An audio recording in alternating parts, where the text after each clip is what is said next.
saya mengajak ayo semua generasi muda mulai dari taman kanak-kanak sampai nanti mau perjanjian nikah, tanam pohon. Jangan lupa 25 pohon seumur hidup. Jadi waktu SD nanam 5, SMP nanam 5, SMA nanam 5, kuliah nanam 5. Ntar waktu mau ikat janji tanam 5. Sekalian ngukur nih kesetiaannya, rasa sayangnya tumbuh bersama-sama dengan pohonnya yang ditanam. Selamat sore Sobat Hijau, bertemu lagi dengan saya Tasya Kamila di podcast Ngabuburit di Hutan.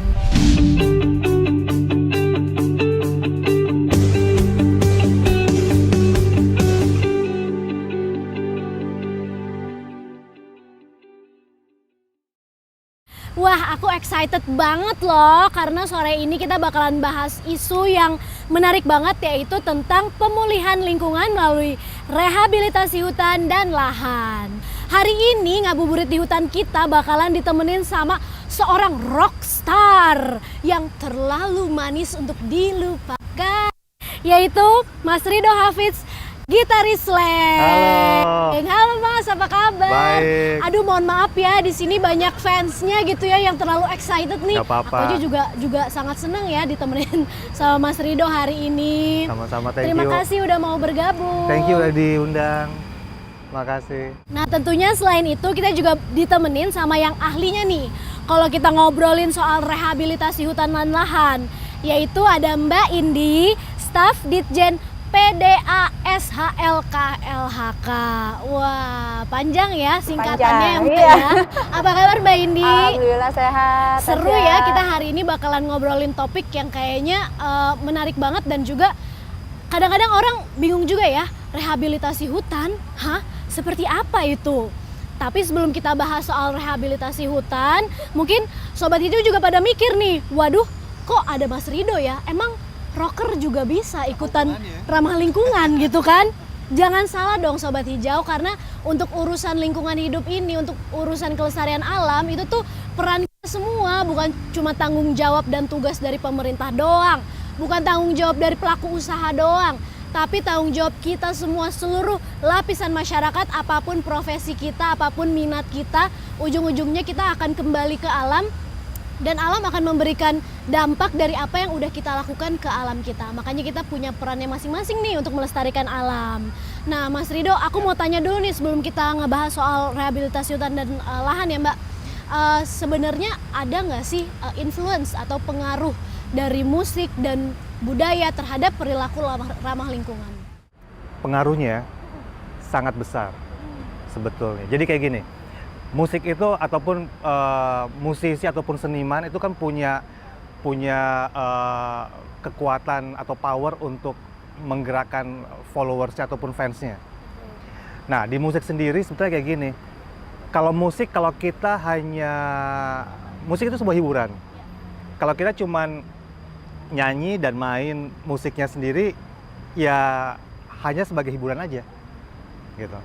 Tapi kalau kita masukkan misalnya kayak message di liriknya, kita ajak fans untuk berbuat sesuatu untuk alam, itu akan bergerak juga mereka. Oke. Paham maksudnya? Setuju banget. Jadi Ya. kita menyuarakan sesuatu tuh bentuknya ya lewat musik juga bisa. Aku kan juga suka ngikutin ya, Slank itu sama Mas Ridho juga sering banyak berkegiatan sosialisasi lingkungan, bahkan bersih pantai, bersih-bersih sampah gitu kan, sama-sama ngajak slankers juga. Kenapa sih mau peduli sama lingkungan? Oke gini, kalau bersih-bersih pantai dan juga ramah lingkungan, peduli terhadap lingkungan, pertama Indonesia penyumbang kedua terbesar sampah plastik di laut. Oke. Kedua, 79% wilayah Indonesia adalah lautan. Itu adalah modal kita. Jangan sampai kita merusak modal kita itu sendiri, ya kan? Ini adalah aset kita. Masa kita mesti rusak gitu kan? Dan gini, sebenarnya pengalamannya adalah setiap kali aku misalnya ke pantai, sebelum berjemur, aku sama anak-anakku atau sama istriku pasti bersihin pantai ini dulu, mungutin dulu. Kita nggak bisa langsung goleran, itu nggak bisa. Iya, karena ada Sampah ya. gitu. Itu kalau tadi Tasya bilang tanggung jawab kita bersama, itu tanggung jawab kita menjaga lingkungan, karena lingkungan itu anugerah Tuhan yang harus kita jaga gitu. Bukan ucuk-ucuk jadi gitu kan, enggak. Jadi memang harus kita jaga gitu. Kalau kita nggak jaga ya rusak. Apa kita mau merusak segitu besar aset kita yang terbesar di Indonesia? Sayang banget gitu. Jadi itu kenapa kita kenapa kita sangat concern. Pertama ya Slang juga dari aku gabung di Slang tahun 97, aku udah melewati hampir semua pulau di Indonesia dari Aceh dan Papua. Bagaimana kayanya Indonesia, dan kalau kita nggak jaga alamnya, anak cucu kita nggak akan pernah bisa lihat. Gitu. Betul, jadi melestarikan alam ini nggak cuman kita doang nih generasi sekarang yang menikmati, tapi juga harus kita wariskan ke generasi berikutnya.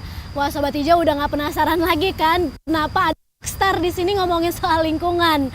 Kalau sekarang kayaknya penasarannya beralih ke soal pemulihan lingkungan melalui rehabilitasi hutan dan lahan. Hah? Rehabilitasi hutan dan lahan? Kayak mana tuh? Yuk, kalau gitu kita saksikan dulu tayangan berikut ini.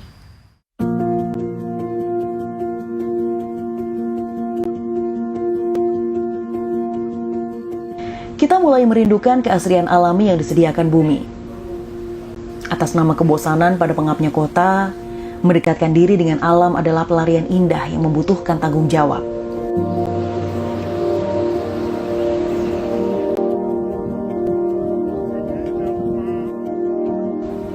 Berbagai macam teori tentang pemanasan global, perubahan iklim, dan semakin sedikitnya luas tutupan hutan, semoga akan memudahkan keinginan untuk menghijaukan dunia dengan tanaman berkayu, stabil menyimpan air, rutin mengubah karbon dioksida menjadi oksigen, dan meredam panas udara dalam naungan daun-daunnya yang teduh.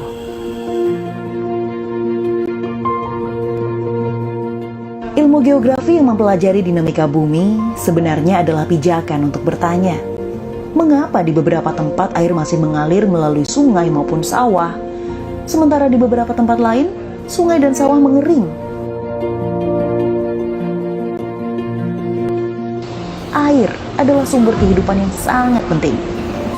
Dan kita harus menyadari bahwa air tawar yang mengalir dan tersedia di seluruh daratan bumi hanya 2% saja.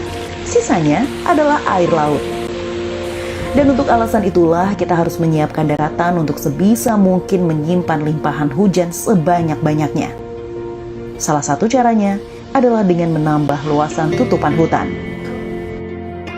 Termasuk di dalamnya adalah area Subdas Rawapening, bagian dari wilayah kerja Balai Pengelola Daerah Aliran Sungai dan Hutan Lindung Pemali Jeratun, Kementerian Lingkungan Hidup dan Kehutanan.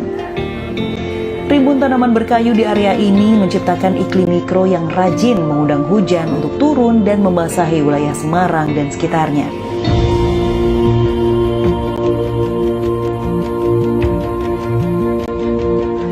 Upaya konservasi hutan dan tutupan wilayah hulu daerah tangkapan sungai sekitar Rawapening dalam 1 dekade terakhir adalah pencapaian sistemik yang patut diteruskan.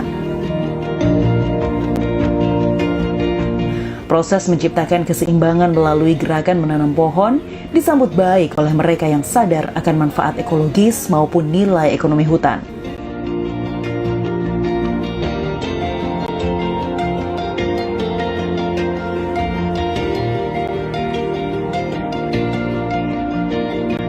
Kecerdasan dan pemahaman kita tentang ilmu biologi memudahkan penciptaan jutaan bibit tanaman keras untuk menyehatkan lingkungan, sekaligus memberikan harapan usaha bagi manusia yang hidup dari hutan dan kehutanan. BP Das HL Pemali Jeratun membantu kita untuk mendapatkan bibit yang berkualitas, sehingga hutan yang tercipta memberikan manfaat optimal bagi kehidupan.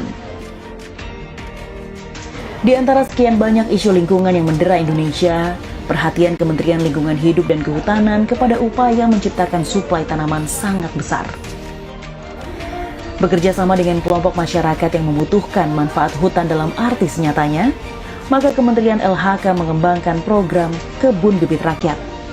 Setiap kelompok masyarakat yang mampu mengkoordinasikan diri untuk menciptakan 30.000 bibit tanaman keras dalam setahun, difasilitasi dengan anggaran negara sebesar 50 juta rupiah untuk mempercepat skala reboisasi di tiap wilayah.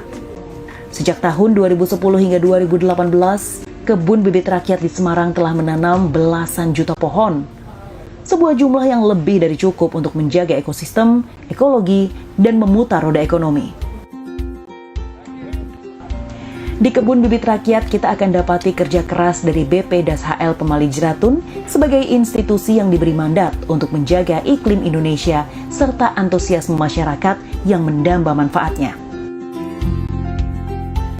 Tanaman yang bersumber dari Kebun Bibit Rakyat dan telah membentuk hutan selama beberapa tahun dapat mereka panen saat ukurannya telah memenuhi standar yang disepakati.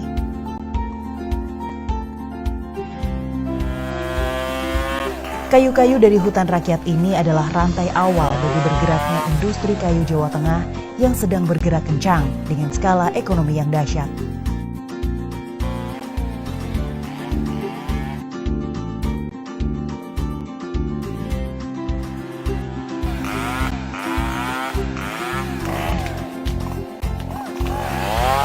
Kebahagiaan dari mereka yang terlibat dalam program Kebun Bibit Rakyat dan telah memanen hasil agroforestry tergambar dalam pernyataan seperti ini.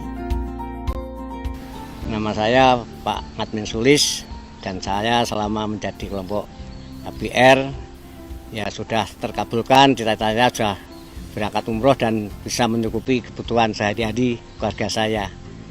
Alhamdulillah dengan adanya hutan rakyat ini saya bisa menyekolahkan anak saya sampai tuntas, sampai lulus kuliah dan sampai bisa bekerja. Lulus. Dengan adanya bantuan KBR dan hutan rakyat, di sini hawanya sejuk.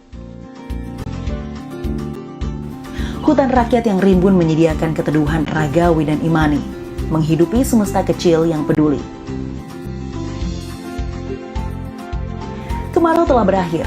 Saatnya kita mulai lagi pekerjaan dengan tujuan jangka panjang untuk menyehatkan bumi dengan menanam pohon. Kita harus menyiapkan diri untuk menjalani segala hal yang disediakan Balai Pengelola Daerah Aliran Sungai dan Hutan Lindung Pemali Jeratun. Jadi, dengan menyebut nama Allah yang Maha Melindungi, perlahan tapi pasti saya gali tanah keras berbatu untuk menancapkan bibit di hulu Kalituntang dengan harapan nanti akan menjadi hutan yang bermakna bagi anak cucu. Mari menanam dan jangan ragu untuk menciptakan hutan.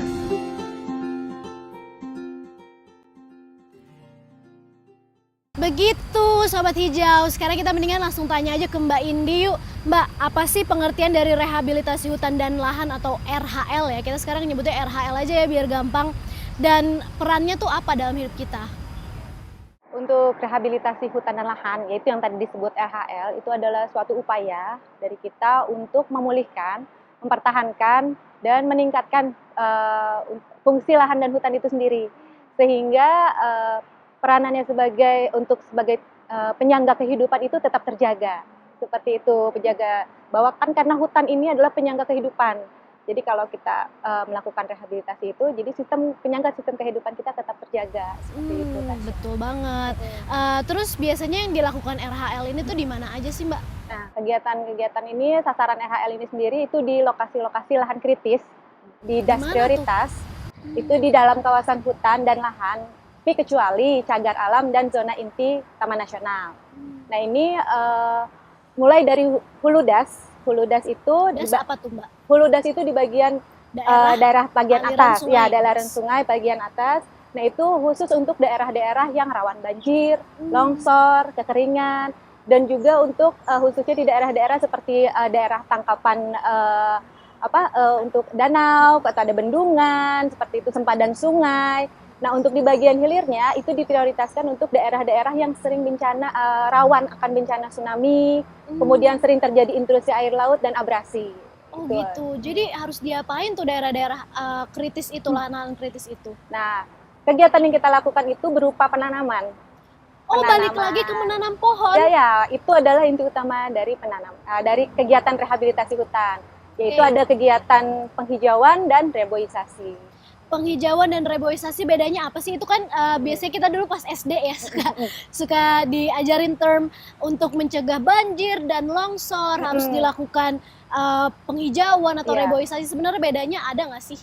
Kalau dia sama, cuman fungsinya aja lokasinya. Oh, lokasinya. Iya, jadi untuk kegiatan reboisasi atau rehabilitasi hutan itu dilakukan di kawasan hutan itu sendiri gitu. Jadi seperti itu Sobat Hijau, balik lagi kita harus tanam dan pelihara pohon, khususnya betul. di lahan-lahan kritis, area-area yang rawan terjadi bencana seperti di das atau daerah aliran Nah, sungai. dasnya itu Tasya, Apa kadang kalau orang, maksudnya masyarakat secara umum, das itu mungkin hanya berpikiran hanya kanan kiri sungai, sempadan sungai. Nah, tapi das ini sendiri luas cakupannya. Luas ya? Iya. Aku jadi juga dia- mikirnya awalnya, oh mungkin di pinggir-pinggiran sungai doang, Nah, ternyata enggak ya? Ternyata itu bukan seperti itu das. Nah, das itu adalah seluruh wilayah daratan. Itu mulai dari termasuk di dalamnya sungai dan anak sungainya. Nah, ini yang berfungsi untuk menampung, menyimpan dan mengalirkan air dari curah hujan ke danau atau ke laut secara alami. Nah, jadi yang seperti kita mungkin teman-teman semua udah tahu bahwa das itu hanya di kanan kiri sungai atau misalnya sepanjang aliran sungai, tidak seperti itu. Kita duduk di sini sekarang pun kita berada di dalam das. Oh. Nah, itu jadi das itu luas. Jadi bukan hanya untuk menanam di kanan kiri sungai, tapi di rumah teman-teman masing-masing pun sudah menanam, termasuk sudah melakukan rehabilitasi. Oh, seperti itu toh. Jadi kita nggak mesti jauh-jauh menelusuri sampai ke pinggir sungai. pinggir sungai. Ya. Tapi ternyata di rumah kita sendiri juga merupakan suatu upaya untuk rehabilitasi Betul lahan. sekali. Kalau Mas Rido sendiri, ini kan kita lagi ngomongin penanaman pohon nih. Di rumah nanam pohon juga nggak? Banyak. Banyak ya? Aku sampai bikin pembibitan kok. Aku bikin kayak giveaway buat slankers. Aku udah ngasih sekitar 100 pohon rambutan karena di rumahku ada 5 pohon rambutan besar-besar. Wow. 5 pohon rambutan besar-besar dan aku cangkokin dan kebanyakan juga jatuh karena dimakan hewan dan tumbuh. Itu aku jadi masukin ke polybag, aku kumpulin, Jadi bibit. jadiin bibit, aku kasih buat fans-fansku yang ada di sosial media. Aku kirimin ke mereka ke rumah masing-masing. Wah, semoga Ya. buat slankers ataupun fans-fansnya Mas Rido yang udah dikirimin ditanam dan dipelihara ya. Iya. Jangan Amin. cuman diterima doang tapi dijaga. Karena nanti kalau udah tumbuh juga manfaatnya bisa kita rasakan. Dari Benar. mulai buahnya sampai ke penghijauannya juga. Benar. Keren banget nih, berarti udah melakukan penanaman juga di rumah sampai punya persemaian sendiri ya Iya. untuk bibit-bibit Jadi ya. di rumahku tuh ada pohon rambutan, durian, sawo, nangkadak, jahe, pokoknya tanaman-tanaman ya buat masak dan lain-lain. Aku juga suka masak soalnya kan. Oh iya. Jadi ada Enak dong ya, nggak pernah ke supermarket berarti metik aja sendiri. kunyit, jahe, serai dan lain-lain ada di rumah. Gitu. Wah keren banget Gitu. tuh Sobat Hijau. Biarpun kita juga perkarangannya nggak luas-luas banget, sekarang Iya. banyak loh cara untuk bisa menanam dan bisa memproduce ataupun menikmati hasil tanam kita dan dipakai sendiri di rumah, dan itu pun juga sangat-sangat bermanfaat buat lingkungan. Nah kalau reboisasi itu bisa dilakukan dengan cara apa aja sih Mbak? Reboisasi sendiri itu yang dilakukan ada 2, itu dilakukan secara intensif, penanaman secara intensif. Nah, ini biasanya dilakukan penanamannya di kawasan hutan dengan tutupan lahan terbuka. Jadi misalnya ada semak belukar juga, kemudian ada alang-alang, dan di dalamnya itu tidak terdapat aktivitas pertanian masyarakat. Nah, biasanya untuk kegiatan intensif ini dibutuhkan jumlah batang penanamannya itu 625 sampai dengan 1000 batang per Wow. hektar. Banyak Untuk ya? Pokoknya itu kan ditanam ya, nanti Ya. siapa yang kira-kira menjaga? Kalau untuk kegiatan intensif ini karena dilakukan di kawasan hutan itu tidak dilakukan oleh masyarakat sekitar, tapi tidak boleh untuk diambil hasilnya itu. Nah, yang kedua ada yang kita disebut dengan namanya sistem agroforestry. Nah, agroforestry ini dilakukan di kawasan hutan atau hutan produksi itu yang lahannya terbuka atau misalnya ada semak belukar juga, dan di situ juga ada kebun biasanya. Nah, milik masyarakat atau misalnya di kawasan itu ada kebun campuran, kemudian itu. Nah, dan juga di dalamnya terdapat aktivitas pertanian masyarakat. Nah, itu biasanya dilakukan penanamannya membutuhkan 400 batang per hektar. Nah, itu tuh jenis tanamannya biasanya itu campuran jadinya, Tasya. Jadi dia ada yang tanaman hutan, memang untuk tanaman hutan, jenis tanaman hutan. Ada juga yang memang seperti buah-buahan atau misalnya yang perkebunan. Nah, kenapa seperti itu? Karena kita harapkan dengan adanya penanaman secara sistem agroforestry ini, masyarakat kan biasanya kita dapetin apa nih kalau cuma nanam aja gitu kan, pohon nggak boleh ditebang, terus kita dapetin apa? Nah, Padahal masyarakat nggak sadar ya dapetinnya juga dapat dari buah-buahannya, untuk pohon-pohon hutan pun tanpa disadari ya dapat dapat manfaat. banyak banget. manfaat lingkungannya Iya, juga ya, betul. kayak- Walaupun jangka waktunya panjang, tapi untuk kedepannya pasti dapat juga. Nah, sobat hijau tuh berarti yang namanya nanam pohon itu nggak cuman karena ada pohon itu kan banyak banget ya jenisnya, nggak cuman yang menghasilkan buah doang, tapi emang pohon-pohon hutan pun juga bermanfaat gitu kan untuk cadangan air, untuk tutupan lahan, untuk memberikan oksigen gitu kan, Karbon, menyerap ya. karbon. Jadi untuk keseimbangan alam juga. Nah, didampingi juga dengan agroforestry yang manfaatnya juga bisa langsung dituai gitu ya, bisa Iya, langsung diambil gitu dalam sama waktu yang masyarakat sekitar. singkat ya, maksudnya langsung Dalam waktu yang relatif singkat, keren banget deh. Terus Mbak Indi di masa pandemi ini kan pastinya banyak banget yang terdampak ya, apalagi ekonomi pun juga terdampak. Bisa nggak sih penghijauan atau RHL ini membantu ekonomi? Gini Tasya, untuk kegiatan yang terkait dengan pemulihan ekonomi nasional, Kementerian Lingkungan Hidup dan Kehutanan bersama dengan Badan Restorasi Gambut dan Mangrove sudah melaksanakan kegiatan yang disebut dengan padat karya percepatan penanaman mangrove. Nah, kegiatan ini sudah dilakukan dari 2020. Nah, di tahun 2020 itu sudah dilakukan penanaman seluas 17.000 hektar dan dengan alhamdulillah sudah sukses dilaksanakan, sehingga di tahun 2021 ini itu rencana akan dilaksanakan penanaman mangrove ini seluas 83.000 hektar. Ini dilaksanakan di 34 provinsi. Nah, seperti apa dampak untuk masyarakatnya? Nah, jadi masyarakat yang ikut menanam mangrove, dia akan langsung mendapatkan insentif penanaman. Nah, dan insentif penanaman ini itu langsung Tasya ditransfer ke rekening masing-masing perorangan. Jadi sistemnya adalah account to account. Jadi langsung dampaknya. Semua orang bisa berpartisipasi Boleh, ya untuk penanaman. Ada persyaratan khususnya nggak sih untuk berpartisipasi? Ya, nanti akan difasilitasi oleh UPT yang KLHK yang berada di daerah masing-masing itu nanti. Nah, seperti itu nanti. Nah, untuk sistemnya seperti apa nanti difasilitasi.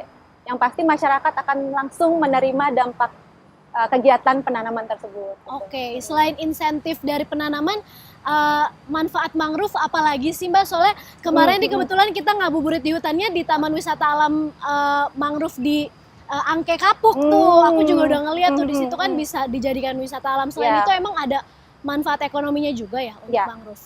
Untuk manfaat mangrove ini secara ekologis udah jelas dia sebagai kayak penahan abrasi, kemudian untuk ekstrusi air laut dan juga sebagai penyerap polutan dan karbon. Nah, selain itu juga untuk penanaman mangrove ini memiliki manfaat dapat menghasilkan hasil hutan bukan kayu. Misalnya di sana di dalam mangrove itu bisa dihasilkan madu, kemudian di daerah sekitar itu nanti bisa dapat ikan, udang, kepiting dan lain-lain. Nah, selain itu juga mangrove itu dapat memiliki manfaat jasa lingkungan. Nah, seperti yang Tasya datang kemarin itu adalah termasuk salah satu manfaat jasa lingkungan berupa wisata alam. Betul, foto-foto Instagramable itu merupakan manfaat itu. dari salah satunya iya. Jadi untuk mungkin yang teman-teman yang seperti Tasya kemarin ngabuburit ke sana, nah itu sekaligus bisa menikmati mangrove di sana, jangan lupa untuk dijaga. Betul, tuh kan ketinggalan zaman deh kalian kalau belum pernah berkunjung ke hutan mangrove, apalagi mencoba menanam mangrove gitu ya, karena sekarang di Taman Wisata Alam pun juga udah kita punya kesempatan juga ya untuk menanam mangrove, dan mungkin kalian bisa cari informasi juga gimana caranya bisa berpartisipasi dalam penanaman mangrove di daerah-daerah tempat kalian tinggal. Nah, Sobat Hijau pastinya pengen tahu juga kan kegiatan apa aja sih yang telah pemerintah lakukan dalam upaya rehabilitasi hutan dan lahan. Untuk itu mari kita simak penjelasan dari Menteri Lingkungan Hidup dan Kehutanan Ibu Siti Nurbaya.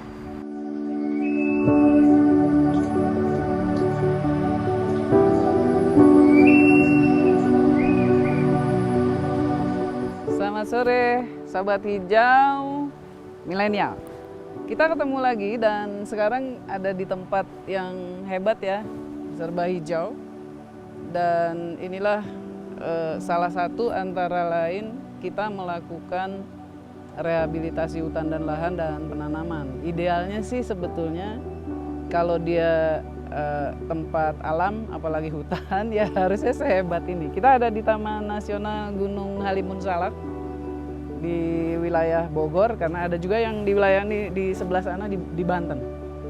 Jadi yang namanya rehabilitasi hutan dan lahan itu programnya pemerintah yang sejak saya masih junior ya, masih muda seperti kalian, di tahun 80-an itu udah ada sebetulnya, dan makin kesini kan ya seperti itu kondisinya, dan sekarang kita rasakan di beberapa tempat kerusakan lingkungan di daerah-daerah tampung air sehingga terjadi banjir dan lain-lain, dan itu yang kita perbaiki dengan RHL, rehabilitasi hutan dan lahan.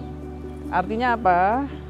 Ada wilayah-wilayah prioritas di dalam penyelesaian ataupun penanaman kembali dengan program RHL, yaitu daerah yang atasnya waduk, kemudian daerah-daerah yang gampang longsor, kemudian daerah-daerah yang pohonnya udah gundul. Dan itu semua kita lakukan penanaman, kita lakukan namanya vegetatif, kita lakukan bangunan-bangunan sipil teknis dari konservasi tanah dan air, yaitu bangunan-bangunan untuk penahan tebing, untuk tidak terjadi longsoran, dan untuk menahan erosi dan menahan air. Apa sih yang harus dijaga di situ? Ya kita harus pelihara supaya dasnya itu sehat.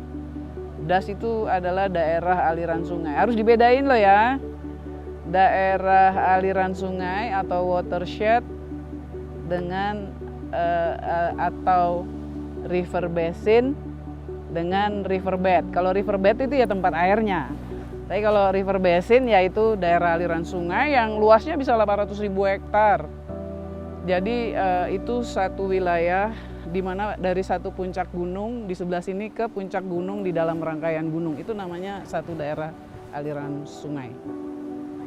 Menarik deh, ayo kaum muda milenial, mari kita tanam pohon bersama-sama. Pohonnya bisa dari kebun bibit rakyat, bisa dari kebun bibit desa. Itu kita udah punya banyak semua, karena masyarakat Indonesia secara umum sebetulnya suka nanam pohon ya. Oleh karena itu pemerintah menyediakan sarana-sarana untuk masyarakat bisa membangun kebun bibit. Apakah di kebun bibit rakyat, juga di kebun bibit desa. Di samping itu ada namanya dari bibit persemaian permanen. Sekarang Bapak Presiden memerintahkan untuk bibitnya harus berasal dari persemaian yang super modern dong. Jangan, kalau persemaian permanen itu biasanya menghasilkan 1 juta pohon tuh, Mbak Diah ada tuh di sini petugasnya. 1 juta pohon, nah Pak Presiden mintanya paling dikit 10 juta 1 tahun. Nah itu kita lagi bikin di 6 tempat. Di sini ada di Rumpin Bogor, ada di Kalimantan Timur, ada di Danau Toba Sumatera Utara, ada di NTB Mandalika, ada di Likupang Sulawesi Utara, dan ada di NTT Labuan Bajo. Nanti teman-teman yang berasal dari kota-kota atau provinsi yang saya sebutin tadi nanti pasti akan bisa lihat dan tahu ada persemaian super modern itu. Mudah-mudahan akhir tahun depan atau di pertengahan 2023 udah bisa kelihatan, dan kalian juga udah bisa datang ke sana. Itu akan jadi tempat yang bagus, sekaligus juga jadi tempat rekreasi. Jadi jangan lupa nanam pohon, sekarang udah banyak, dan memang kita punya kewajiban. Kalau udah sering ngomongin iklim, dengan situasi karbon ataupun CO2 yang ke atmosfer yang bikin panas katanya itu, kita sebetulnya harusnya bisa menanam sampai 480.000 hektar per tahun. Tapi tentu itu tidak mudah karena anggarannya jadi sangat besar.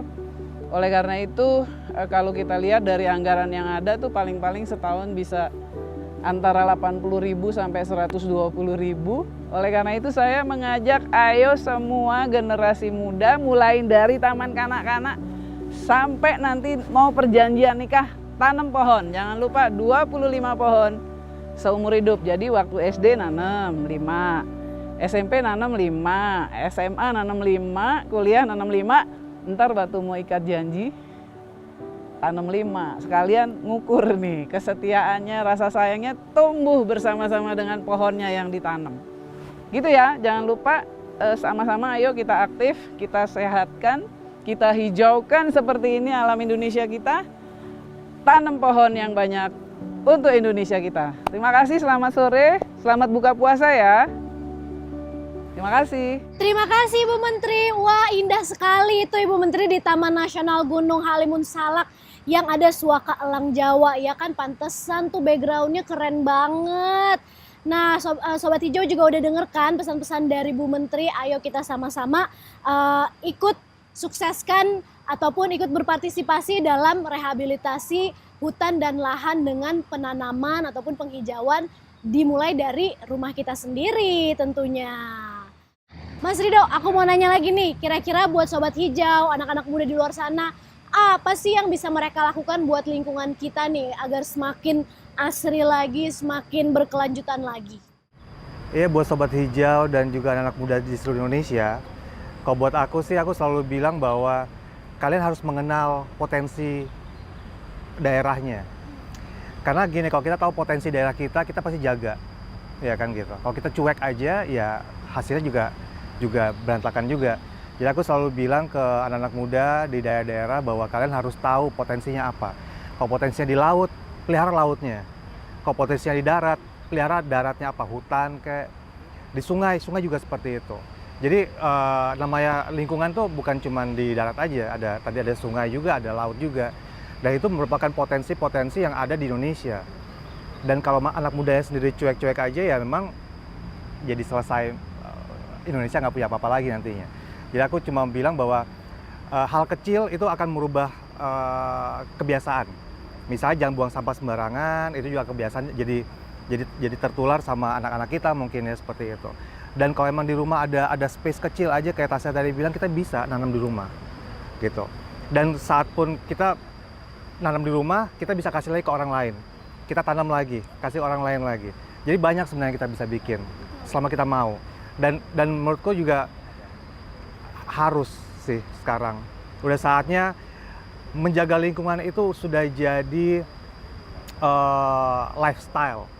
Bukan lagi sebagai sebuah slogan. Kalau aku udah jadiin lifestyle. Karena apa? Karena begitu pas keluar kamar, nongkrong, ngopi misalnya, melihat hijau tuh enak banget. Dan kita rasanya punya mood yang bagus di pagi hari gitu Pak. Jadi buat anak-anak muda yang di daerah terutama punya potensi yang besar, jaga. Itu aja. Kalau bahasa Inggrisnya mah never take it for granted gitu ya. Apa yang sudah diberikan Tuhan kepada kita jangan disia-siakan, tapi harus kita jaga. Karena sekecil apapun aksi yang kita lakukan, tapi kalau dilakukan secara bersama-sama maka dampaknya juga akan besar gitu. Terus dan ini Tasya, apa yang kita punya ini itu titipan anak cucu kita, betul, bukan punya kita. betul Jadi kita sekali. harus jaga buat mereka bisa lihat, Iya. entah itu hewannya, hutannya, lautnya, itu harus dijaga. Betul banget tuh. Sebagai millennials mom, aku bener-bener setuju banget.